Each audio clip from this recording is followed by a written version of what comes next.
We are not being led by the greatest asset of humanity today, not even close.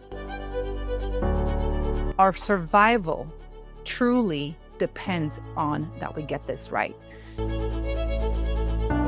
We are subconsciously drawn to these leaders, loud, confident, instead of the truly capable to lead.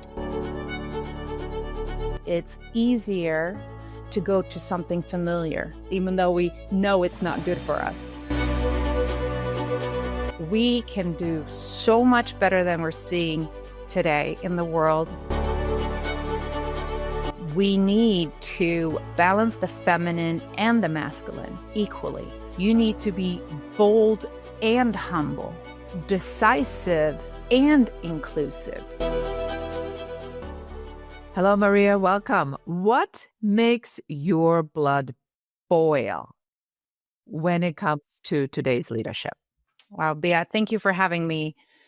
What makes my blood boil is the fact that we are not being led by the greatest asset of humanity today, not even close.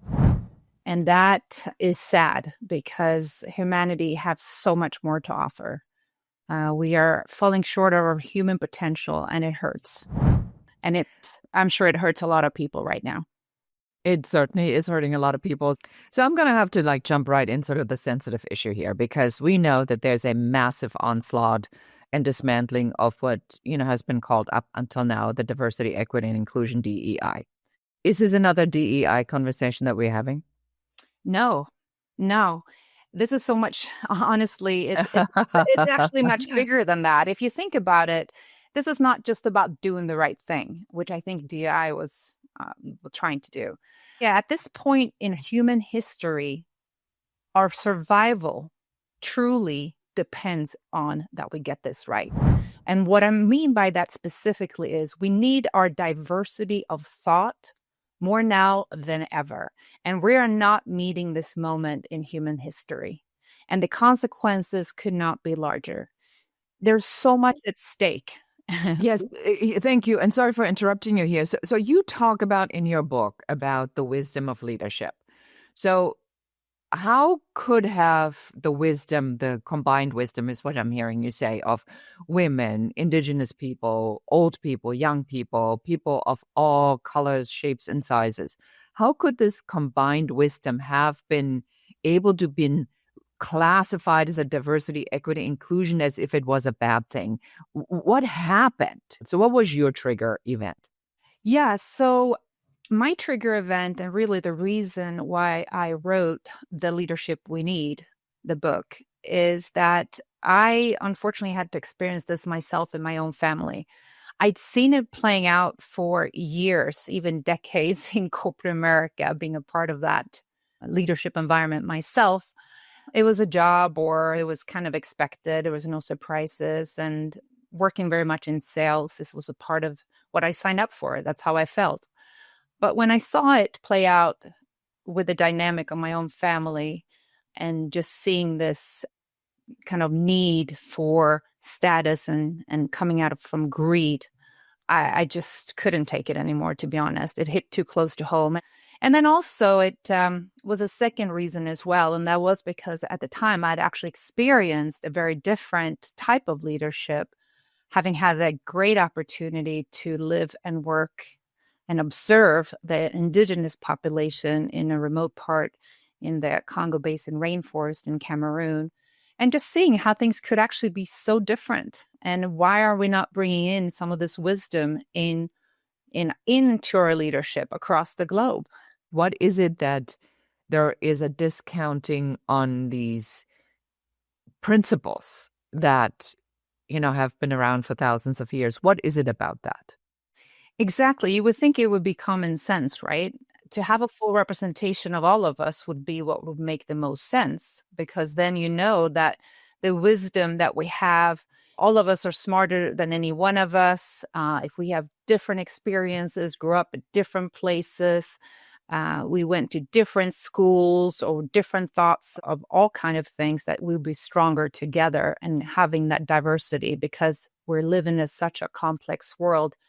But what we're seeing is, in my opinion, and I write about this in the book, is that I believe we are subconsciously drawn to these leaders. When we feel there is some kind of crisis, we tend, just like we tend to crave sweetened sugar, we start craving these alpha male, over masculine type of characters in our leaders.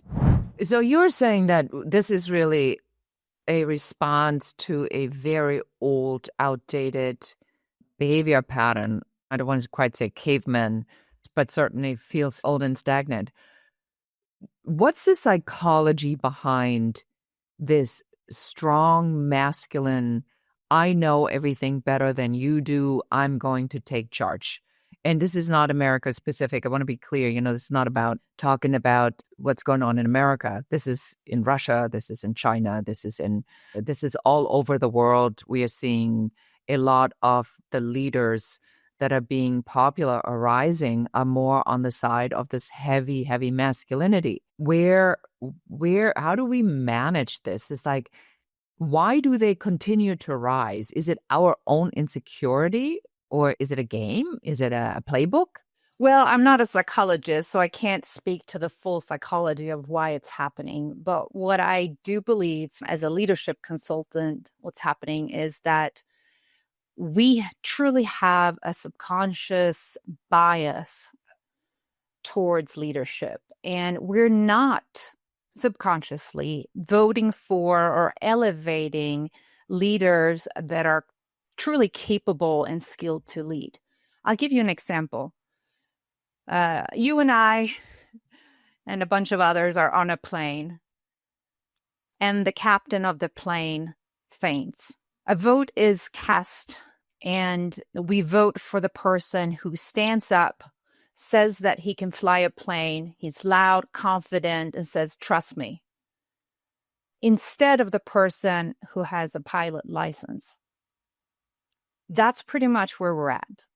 And we just need to look ourselves in the mirror and stop and say, am I really voting in and elevating the person who's the most capable to drive this business, this organization forward, this nation forward, progress?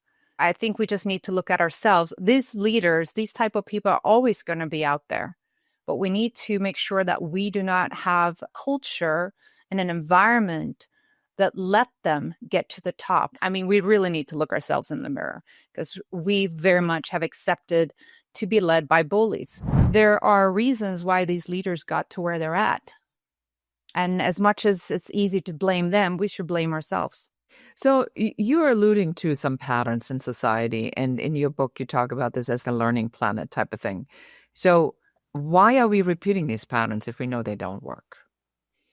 Yeah, that's a really good question. And I would refer it back to, and I'm sure, as a woman, I'm going to take it very personal here and private and intimate. We all know there are many women out there that are being abused by their significant other. We know by stats it's about 1 out of 3, 1 out of 4 women. We also know that these women tend to go from one abusive relationship to the next. Why is that? And ironically, these type of relationships has exactly the same tendencies as we're seeing playing out in these world leaders today. Number one, you isolate the woman. You isolate your nation. This nation first, right? Nationalism. We're better than everybody else. We have nothing to learn from anybody else. That kind of mentality. You isolate the woman from her family, from her friends. Same type. Number two, you start questioning her thinking. You start channeling the media, her influencers. What's truly real? What's a lie? We don't know. Things become kind of shady. Just like in a national level, you start attacking the highly educated. This is classic. This is classic leadership, authoritarian type style. And then, of course, the last thing you do is we versus them. So it's a dangerous place out there, honey. You need me to protect you. This is classic. I'm the only one who cares for you. I'm the only one who's going to protect you. just like you see in the nations. I'm the only one who's going to protect this nation, building walls, getting more money into defense. Now we have a Department of War. I mean, and again, not just the United States, but this is classic in the book of authoritarian leaders, just that it's classic as in domestic violence. We're seeing it over and over again. And why do we go from one abusive relation to the next? Because, and again, I'm not a psychologist, but what I know from leadership is that it's easier to go to something familiar. And we have that constant need, even though we know it's not good for us. It makes us feel comfortable. And it's more comfortable than to go to something we don't even know, which would be another type of husband, significant other, leader. So let's talk about sort of the strategy then here. It sounds to me like I need to have some sort of level of awareness to look at this and recognize that there's a pattern that's unfolding or manipulation that is taking place. How can people even recognize that? Can anybody recognize that? I always talk about trigger events. Does it have to have a trigger event? I mean, I'm certainly seeing a lot of people that go like, well, I was on board with this until they took my stuff away. And now I'm realizing I thought other people would be punished. I didn't think that I was going to be at the receiving end of it. What makes people wake up? Did you examine that in your work? It's like, what is it that makes somebody conscious? Yeah, it's difficult, but we do need to look into our own. Again, this is on us. We should not blame any particular leader per se. We should really look deep inside ourselves. And we need to look for our patterns that we just talked about, our triggers. And we need to have a deep self-awareness of where my personal strengths, where do they come from, my values, my purpose, so I can stay true to myself and not let myself be swayed by these type of personalities. And I also think something I write about in the book is that we need to have a very high sensitivity to suffering. You and I know what's wrong and right. We know what suffering looks like. We don't need anybody to tell us this is suffering and this is not. So I think we have to be very careful with, certain leaders, certain religions that tells us what it should be and what it shouldn't be, what's right, what's wrong. We know deep down what's right and wrong, and we need to tap into that more now than ever. So it will take a lot of inner development. So now I want to shift this a little bit over to business. Why does this even matter for business? Isn't that the political world? Isn't that the external world? What does it have to do with me and my business? Yeah, it is interesting because we kind of took it to the individual relationship and what's playing out on the national relationships. And again, to your point, Bia, we see it in America, we see it in South America, we see it in many countries in Europe, we see it playing out in Israel, Middle East, we see it in India and China and North Korea. And I mean, this is all around the world. So I think it's also important to realize that this is not an attack specifically on any particular leader. It's just a leadership culture that we currently have and is being led by. Now, that ironically is also what's playing out in organizations, and you've been in corporate America, and it's the same type of leaders over and over again. We know also that narcissism is about 4 times higher in leadership positions in corporate America and businesses, I'm sure, all around the world, not just corporate America, but that's what I've seen the research from. So we do, even in business, tend to let these people lead. And I think what we need to be very careful for going forward is that we have overvalued the masculine for so long that we mistakenly take it as a leadership skill, including a lot of influence, like very charismatic people and very funny people and assertive people and confident people. But being charismatic or even being tall, that's another. We know for a fact that the average person in leadership, and particularly we look at the presidents of the United States of America, are much taller than the average person. Well, there is nothing about tall or charismatic or assertive or confident that make you a more capable and skilled leader than any one of us. And what we need to do is really take a step back and think who actually is the most qualified incapable leader going forward. And that means we need leaders that have a lot of strategic thinking. That might be a little bit more on the more quiet side, maybe even introverts. We need people that are really strong in relationship and cares about humanity, cares about the environment. We need those type of leaders, and they might be charismatic, they might not be. But we should not go for those very superficial type of leadership styles, which again probably were really good 10,000 years ago when we had about 500 times the more violence in our society, and we needed an aggressive leader, possibly like that. But today, do we really look at the consequences? Well, I think it comes down to the question that you ask. And the question is, what leadership traits will give us a competitive advantage? We know when we look at history or when we look at the repetitive pattern of how we go about things, we know what works and what doesn't work. And we do it anyway. We continue to do things that don't work. But I think we are now at a pivotal moment in history where we are getting to the edge of something that could go really bad really fast. So what are these leadership traits that are now giving us this competitive edge? And you already mentioned some of them. So do we have the complete picture, or do you want to add anything to that? No, I would like to add a few things to that and I think you're absolutely right, Bia. I mean, as you know, Einstein famously said, we cannot solve the problems with the same thinking that created them. So why are we? Over and over again, we're just circling around, right? What we need today in leadership, and this goes back also what we talked about, the inner work that we all need to do, is balance the greatest potential within us, which is balance the feminine and the masculine equally. What I mean by that is in leadership today, you need to be bold and humble. You need to be decisive and inclusive. You need to be confident and caring. It cannot just be bold and decisive and confident and charismatic. And you need to be having a much wider set of qualities and skills to lead, because the world is more complex.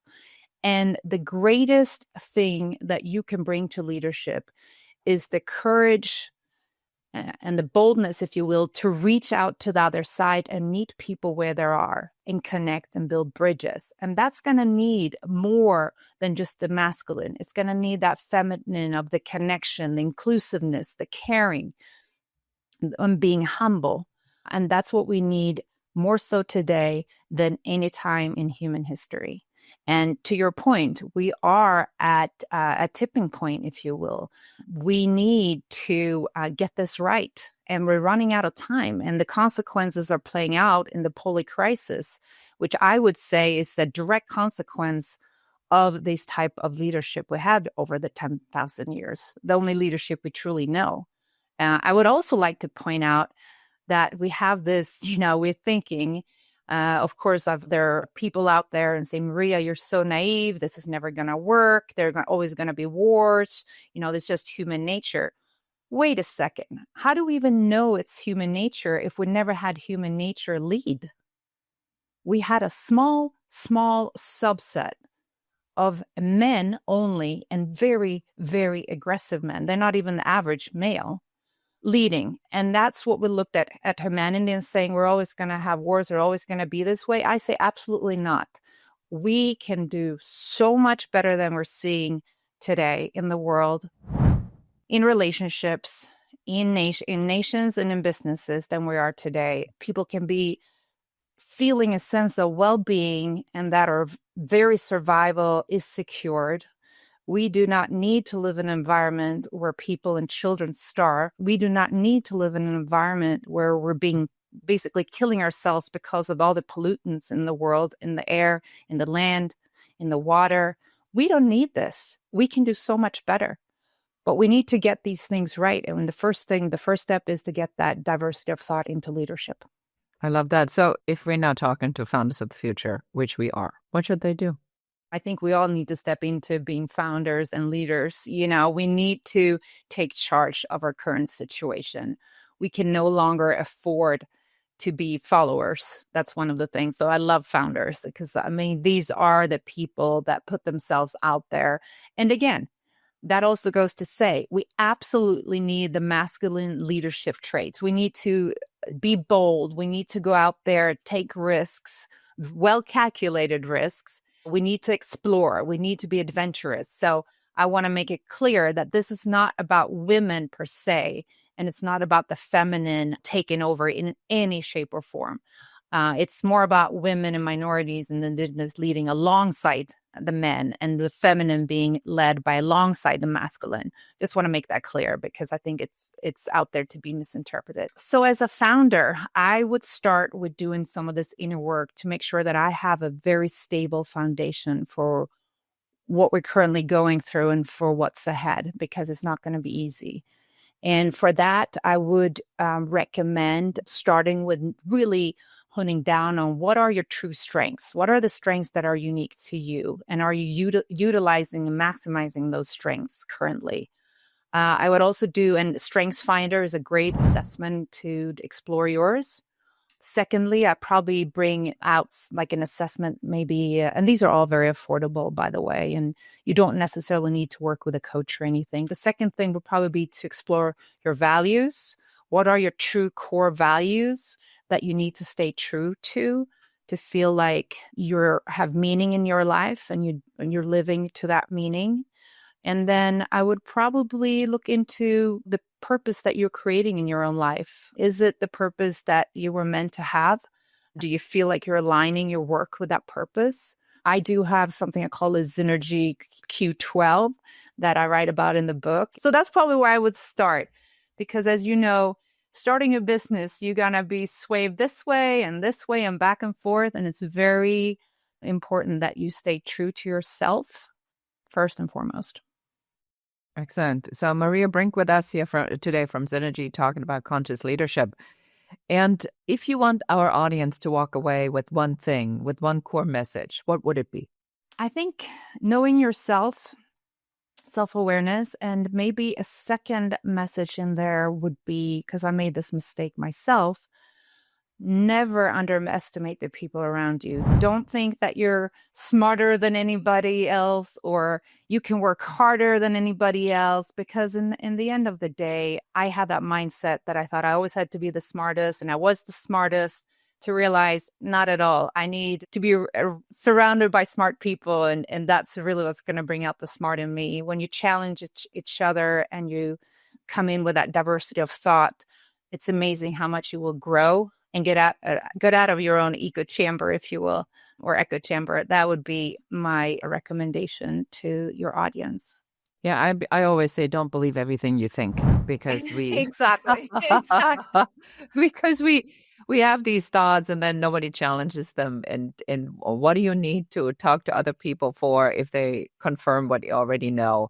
That's a pointless conversation. I actively and purposely look for differing viewpoints and thoughts and stuff that I don't know, because how could I ever have an opinion about something if everybody just says, yeah, exactly, you're so right on everything. That's exactly it. I think the conversation today is really powerful in the sense that it's a touchy subject to talk about diversity, equity, inclusion, DEI, because now people go like, well, it excluded white men specifically, and it was in itself the word that I'm including women excluded men. And in the sense that I'm including Black and brown people, I'm excluding white people.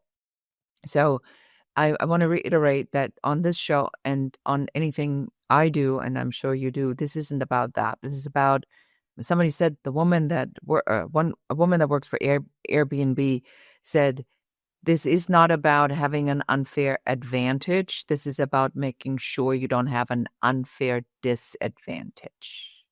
Talk to us about the book, Maria. Well, the book, The Leadership We Need, A New Mindset for a Brighter Future, really has to do with the new mindset. Because, leadership is mindsets. It's, you can't go and necessarily get a degree or title. Now you're going to be a leader. it really has to evolve in your mind and in your mindset. And I think the mindset that we currently having across the globe is just not enough. We need to expand that mindset. And that's where the future potential for humanity is within that expanded mindset of what leadership could be and should be. That's what I hope that this book will bring the reader.